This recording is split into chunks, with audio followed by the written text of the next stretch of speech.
कोई भी ओवरसीज पाकिस्तानी या दीगर कोई शहरी if he is incapacitated, unavailable और अदरवाइज इंडिस्पोज्ड, तो क्या वो अपने पावर ऑफ अटर्नी होल्डर या अपने अटर्नी एजेंट और नुमाइंदा के जरिए एफआईआर दर्ज रजिस्टर करवा सकता है if he is being subjected to a criminal offence? Then the answer is yes. और ये मैं नहीं कह रहा, बल्कि honourable Lahore high court Lahore का एक रीसेंट वर्डिक्ट है, और जो कि उन्होंने दिया 30/9/2025 को, एक criminal miscellaneous number 42305 B of 2025, which was a pre-arrest bail and Mirza Mohammad Tahir etcetera versus the state. और इस जजमेंट के ऑथर हैं mister Mohammad Amjad Rafiq, the honourable जज of the Lahore high court Lahore, जिन्होंने बड़ी एग्जॉस्टिव जजमेंट दी और इन डिफरेंट लॉ पॉइंट्स को डिस्कस किया।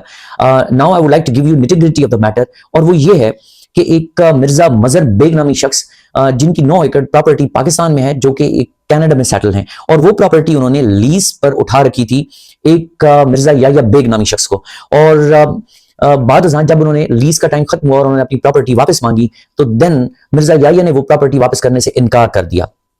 बीइंग एग्रीव्ड, अल्टीमेटली वो जब अपनी प्रॉपर्टी वापस लेना चाह रहे थे तो उन्होंने कुछ तहर्रुक किया, तो उस पर जो मुल्जिम है Mirza Yahya Baig, on the basis of an agreement to sell, उसने एक क्लेम किया कि ये मालिक नहीं बल्कि ये प्रॉपर्टी मुझे बेच चुके हैं, और इस बाबत वो सिविल कोर्ट में जाकर उसने सूट फाइल कर दिया and he sought injunctive order. मगर इसी दौरान Mirza Mazhar Baig, the owner of the property, he got a criminal case registered through his attorney Usman Baig, और उसमें ऑब्वियसली ताहिर बेग के साथ साथ एक ताहिर बेग नामी शख्स भी इन्वॉल्व था उसी याया बेग के साथ अलेजेडली। तो उन्होंने फौरी तौर पर अबूरी जमानत करवा ली, they sought pre arrest bail, और ultimately the matter went to the honourable high court. अब जब हाई कोर्ट में प्री अरेस्ट बेल फाइल हुई तो उसके अंदर 2 ग्राउंड्स मेनली प्रेस की गई अक्यूज की जानिब से। ग्राउंड नंबर 1 वाज कि registration of the FIR through attorney is against the spirit of 154 CRPC, so ये illegality है और उन्हें bail grant की जाए। And the second ground agitated by the petitioner was कि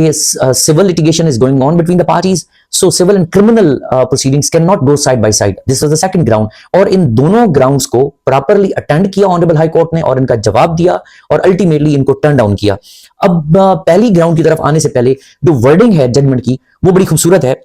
सिर्फ एक लाइन आपको रेफर कर देता हूं कि जिसमें ऑनरेबल हाई कोर्ट ने कहा कि थ्रू अटर्नी जो एफआईआर दर्ज रजिस्टर की जाती है, that does not offend the spirit of 154 CrPC, क्योंकि आप जानते ही हैं कि जो एफआईआर दर्ज रजिस्टर की जाती है 154 सीआरपीसी के तहत रजिस्टर की जाती है, और उसमें other than cognizability of the offence दीगर कोई शर्त मौजूद नहीं है, और एग्रीव्ड पर्सन और इन्फॉर्मेंट को भी उसके डिफरेंस को भी डिस्कस किया, और क्या ये भी बताया ऑनरेबल कोर्ट ने कि क्या जो इन्फॉर्मेंट है उसकी सिंपल ड्यूटी है कि वो जाके एक criminal regarding the commission of the criminal offence वो जाके इतला दे रहा है पुलिस को, और इवन अदरवाइज हाई कोर्ट ने एक जजमेंट